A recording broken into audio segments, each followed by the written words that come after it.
Hello everyone.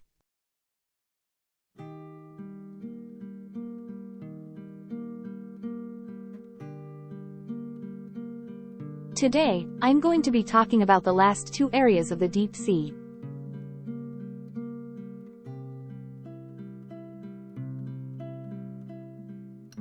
It is no other than the Abyssal Zone and the Hadal Zone.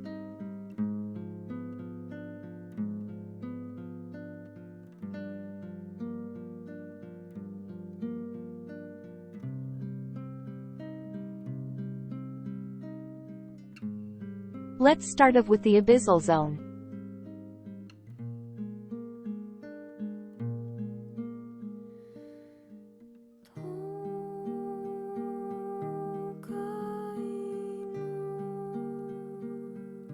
The seafloor and water column from 3,000 to 6,500 meters depth is known as the Abyssal Zone. It covers over about 83% of the ocean's total area and 60% of Earth's surface.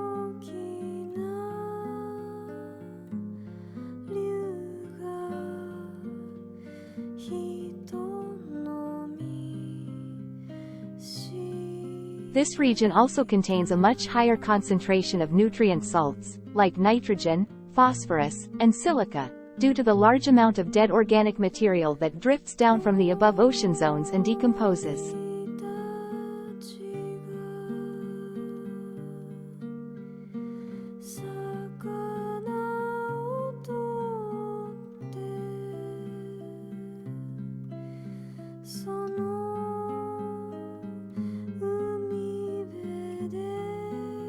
Above 4,000 meters the seafloor usually consists of calcareous shells of foraminifera, zooplankton, and phytoplankton. At depths greater than 4,000 meters shells dissolve, leaving behind a seafloor of brown clay and silica from dead zooplankton and phytoplankton.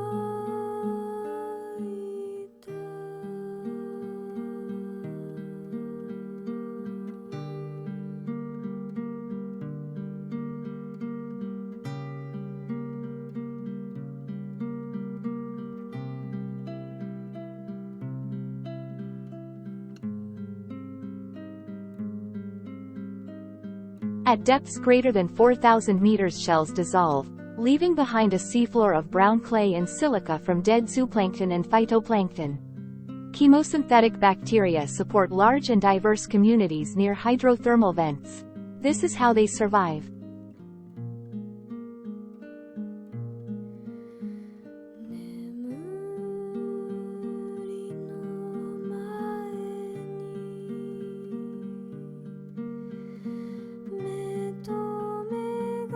This is how hydrothermal vents form.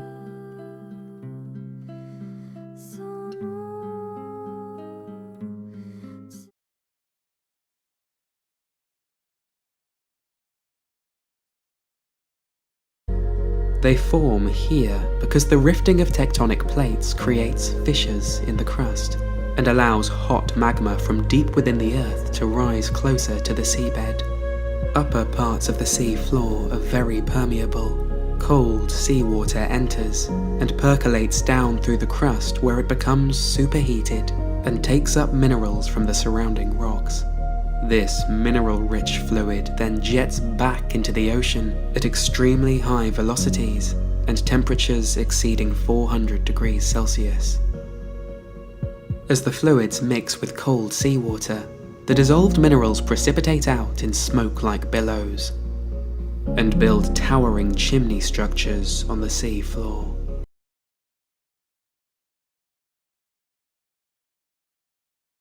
Now, I'm going to be talking about the Hadal Zone, which is the deepest region located within ocean trenches.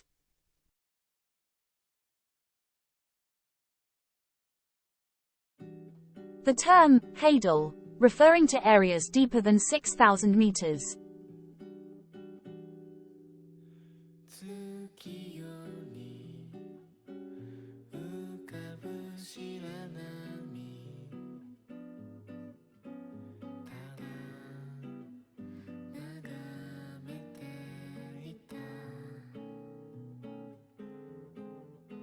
These areas are characterized by complete lack of sunlight, low temperatures, nutrient scarcity, and extremely high hydrostatic pressures.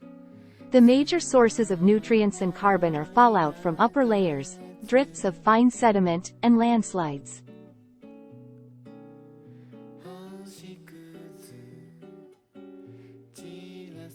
Most organisms are scavengers and detritivores. Over 400 species are currently known from hadal ecosystems, many of which possess physiological adaptations to the extreme environmental conditions. There are high levels of endemism, and noteworthy examples of gigantism in amphipods, mysids, isopods, and dwarfism in nematodes, copepods, chinorynchs.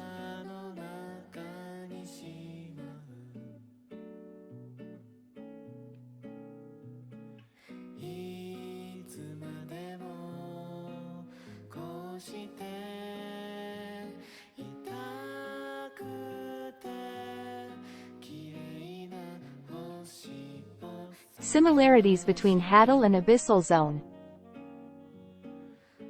The dominance of amphipods, polychaetes, bivalves, isopods, actinians, gastropods, echidnas, and holothurians, frequency and composition of fauna among trenches, the insignificance of cnidarians, bryozoans, and decapods.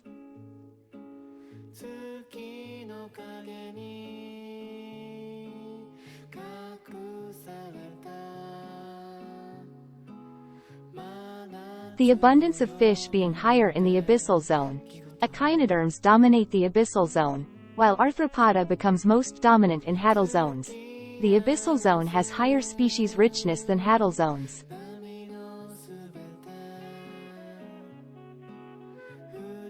How about the connection between the ecosystem in the deep sea and humans?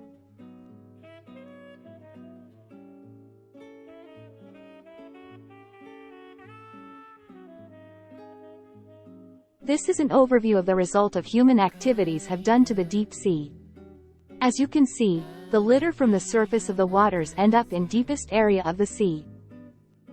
Deep sea mining.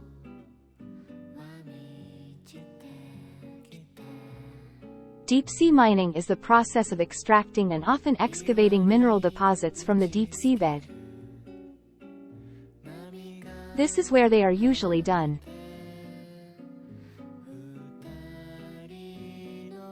How mining activities could affect its biodiversity and ecosystems. Number 1. The disturbance of the seafloor.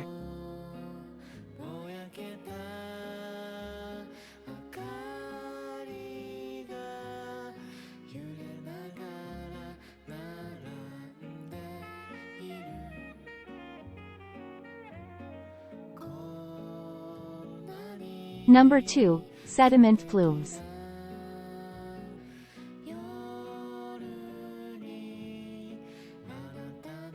And finally, number 3, pollution. Species such as whales, tuna and sharks could be affected by noise, vibrations and light pollution caused by mining equipment and surface vessels, as well as potential leaks and spills of fuel and toxic products. Enough about the information. Now, let's admire the beautiful ecosystem in the deep sea.